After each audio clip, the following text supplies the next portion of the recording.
Pharmacist अपनी degrees rent out क्यों करते हैं, फार्मेसीज पे खुद खड़े क्यों नहीं होते। पाकिस्तान की 95% फार्मेसीज पे फार्मासिस्ट मौजूद नहीं है, क्यों नहीं है उसको देखते हैं। फार्मडी जिसे डॉक्टर ऑफ फार्मेसी कहते हैं, ये एफएससी प्री मेडिकल के बाद 5 साल का कोर्स है जो मेडिसिन और मेडिकल और हेल्थ केयर पेशेंट केयर से रिलेटेड बाकी तमाम सब्जेक्ट पढ़ते हैं। और वो इतनी अनथक मेहनत के बाद और लाखों की जो फार्मडी करने के बाद, आजकल एक सेमेस्टर 1 लाख का है, यानी 10 लाख के 10 सेमेस्टर है। 10 लाख में फार्मडी करने के बाद जब फील्ड में आता है तो उसको 40,000, 45,000, 50,000 की जॉब ऑफर की जाती है। और समटाइम तो ये कहा जाता है कि ये जो 50,000 है आप अपनी कैटेगरी के साथ ये जॉब करें। तो आप खुद बताएं कि क्या 50,000 में आजकल घर चल सकता है बंदे का।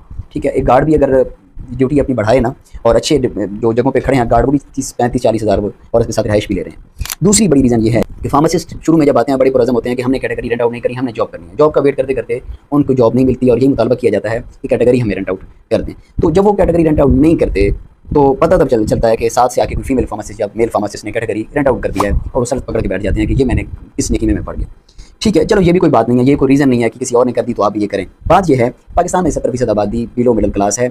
हम लोग ढूंढ रहे होते हैं कि एक से ज़्यादा सोर्स ऑफ अर्निंग हो। इन्फ्लेशन पाकिस्तान में हालात ज़िग-ज़ैग हैं और दोनों मियाँ बीवी कमा रहे हैं, तब भी वो बच्चों की फीसेज बिल्स सारी चीज़ें पूरी नहीं हो पा रही।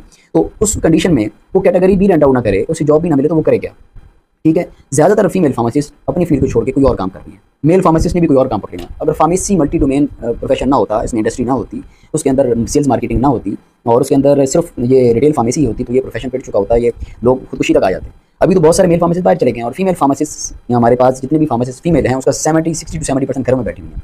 अब ये बताएं कि जब ये पाकिस्तान के हालात हैं तो वो कैटेगरी भी रेंट आउट ना करें तो क्या करें। चलें, ये भी कोई रीज़न नहीं है, मैं मान लेता हूँ। अब मुझे ये बताएं कि जॉब्स कहाँ पे हैं। रिटेल फार्मेसी पे फार्मासिस्ट को रखता कौन है? 40,000 पे भी कौन रखता है 50,000? मुझे ये बता दें आप।